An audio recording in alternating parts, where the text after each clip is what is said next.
Welcome back to The Frequency, everyone. I want to dive into something I found very powerful in my life, and this is the 4 aims of life from the Hindu philosophy or Ayurvedic tradition.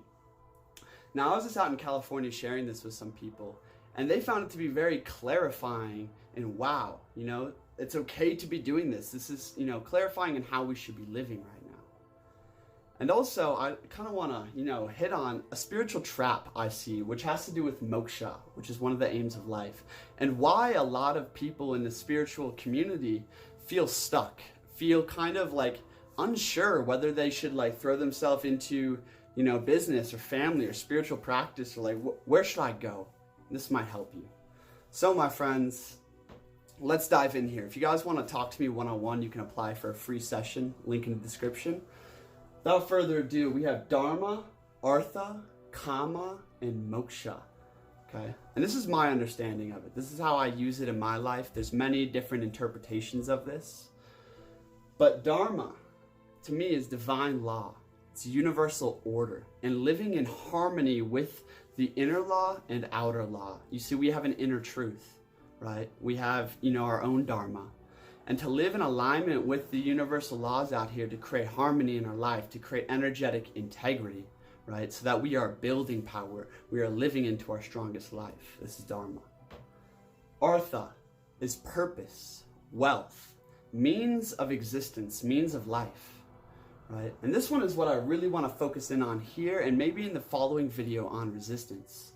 But Artha is means of life and is living into alignment with our mission here. You see, we have a certain disposition of energy. We have certain gifts, right? How can we find alignment with our gifts, right? And learn to serve, learn to step forth in service and really stand in alignment with our purpose, and wealth will follow as a consequence, okay? I'm going to say some more here in just a second, but Kama is next. Kama is pleasure, it's beauty, it's aesthetic, it's sensation, and ultimately, it is the fulfillment of desires, okay? So this is another aim of life. Like, desire is an aim of life, okay? And from desire, that's the seed that everything sparks from. But how can we bring our desire into alignment with our Dharma, into alignment with our Artha? You see, the 4 main aims of life are all to be pursued, but not to be like stepped across, How can we create wealth in our life without breaking our Dharma? How can we fulfill desires while staying true to our Artha, Moksha is the final one, and this is about liberation. This is about spiritual enlightenment. All the, the meditation, the Kundalini practices, the up on the mountaintop, your time in nature. This is about Moksha. This is about liberation from duality and samsara, the cycles of suffering in our lives. To rise above that with a higher plane of perspective, and find unity, find oneness with the great universe, with the great one. So these are the 4 main aims of life to be pursued out here, right? And I want to dive in on Artha, my friends, because this is very clarifying shit. Hit that like button if you enjoy this kind of video. So, many of us, myself included, when I woke up on my journey, I was just like, I used to be so focused on success and business and these types of things. And then I woke up and I'm just like, I don't need food. I don't need anything. I just want to be in the mountains and just like find enlightenment. That's it. The guy on the mountaintop. And I really just like forsake the earth. Okay. This led to a lot of pain and suffering in my life because I didn't have the other 3 in check. Okay. To pursue moksha, let's say you're in a place of scarcity, which I talk to a lot of people that are in a place of, scarcity, where they're unsure on how they serve. They're unsure where their meaning lies right now. And because of that, they're almost escaping into spiritualism, into, let me just meditate more. Let me just like find unity, and then like all the pain or whatever in my life just goes away. We're escaping the human aspect of things. But by going into the human aspect of things, going into our Kama and our Artha and our Dharma here, right? We build character. We actually evolve on our quest. We're on a quest to unlock He who is within you. And He who is within you is far greater than the one you see out here. It is to actualize our potential. And to do that, we must actually enter the world. We must enter the world fiercely and strongly. And this is kind of where Artha comes into play. And getting back, like if we're in a place of scarcity, right? But we're just seeking spiritual liberation. But then all of a sudden, the bills come in next month. And you don't know where you're going to get food from, and it throws you into a frantic kind of energy.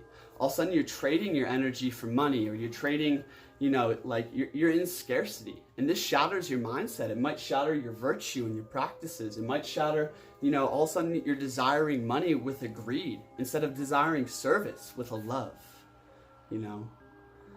So where we are right now, we have to take stock of our situation and realize, what is life asking of us? Where are we called to step up? Is it in our virtue? Is it in saying no to things that are destroying our concentration, destroying our willpower, right? Is it in our karma?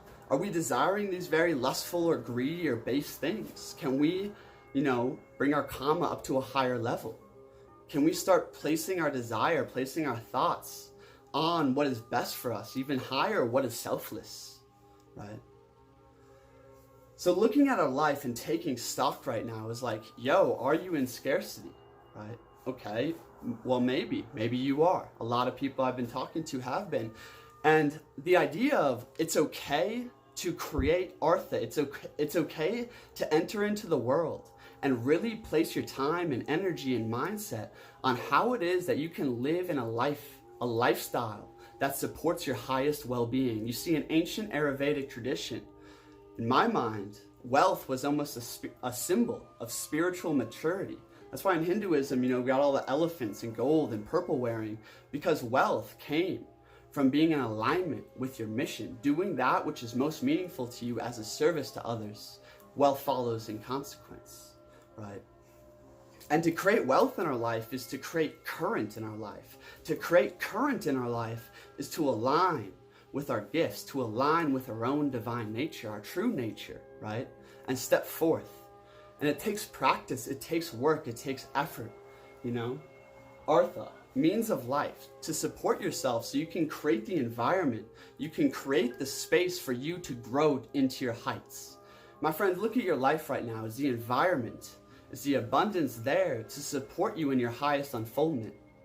I know in my own life, when I slowed down and got real, damn, you know what? I need to find means of supporting myself. That's in a way that's in alignment with my Dharma and feels good to my soul. That, results in growth internally. And by finding that, and by finding and attracting that abundance and that wealth, my spiritual practice has gone to the next level. My well-being, my thriving has gone to the next level. And because of that, I'm in even a greater position to share and serve others. I'm in a greater position to aspire to moksha because I have the time and energy and space to do that. And you can create that too, my friends. It is ultimately about creating current and alignment in your life. Current and alignment. Do you know your astral natal chart in astrology? Do you know your human design? Do you know where your gifts lie? Do you know your strengths? Maybe this is something to journal on. And if you're already very clear, I was just talking to someone who just went to herbalist school. And she's now working on her Artha. And I'm you know what? It's okay to commit yourself there. It's okay to be you know what? I'm here to figure out how I can serve. And there's a lot of trial and error. There's a roller coaster until you find that. But I told her one day a week, dedicate it to yourself. No phone, no distractions, no social media, don't make any plans. Let people know that this is your day for you, right? Wake up and do your practice and then get into whatever it is you're most called to do. You see, I do this every week, and it started with one day and quickly became 2 or 3. It's a day that I win. I wake up and it's today I'm living into my Artha. I'm living into my highest service. Today I'm creating current in my life. What is that one thing that's going to move me forward? Not preparing myself to do something, but doing the act itself, living into my ideal. Doing that right now, making this video. And by creating current in our life, by dedicating ourselves to our own internal meaningful pursuit, that which is most meaningful to us, that which holds, the most creative energy for us, that which challenges us in all the right ways, dedicating yourself to that, and winning that day, one day, every single week. This will create current in your life. On that day, you can journal, You know, you can make videos, work on your business, brainstorm, mastermind, whatever you got to do, my friends. Create current in your own life where you're not trading your time for money. Where you're, you know, planting the seeds, you're sowing good seed. It's like literally on this day, I think of it as crafting a brick to add to the fortress. Okay? You have this fortress you are building. It's your character. It's your meaningful way of living. To live into your highest well-being, it's a fortress. It's a life you are building. Right?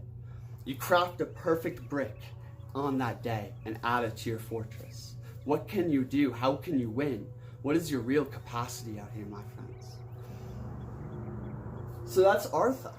And to like realize that, damn, you know, business can be a very spiritual act. Service can be a very spiritual act. It's the masculine side of spirituality. Spirituality is not just about, oh, love and light, healing, you know, like compassion, enlightenment, meditation. You hear all these like fucking keywords out here.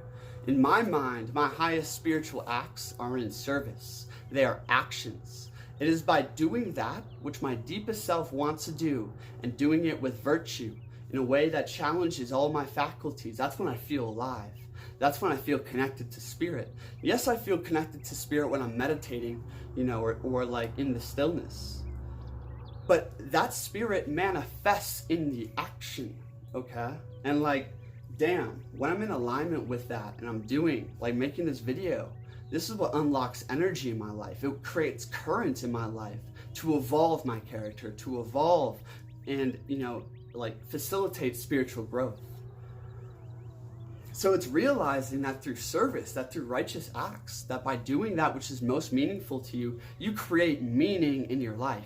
You create a meaning, literally a spiritual meaning to be in this world. We're not just like, you know, bypassers in this world. We're here to experience humanity to the fullest, right? This is where karma comes into play. A lot of spiritual, you know, traditions and practices out here say like abandon desire. Desire just leads to suffering and some sorrow, but it's like also desire is a seed, right? It's a divine seed. If that's a true desire of the heart, that's your fuel into life. A lot of spiritual people have no power whatsoever. And the highest act of spirituality per se is to do that which you're meant to do, to serve the will of spirit.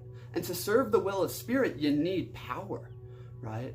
And it comes from, you know, following your desires, fulfilling your karma as your purpose levels up. You fulfill a cycle, your purpose levels up. You fulfill a cycle, your purpose levels up.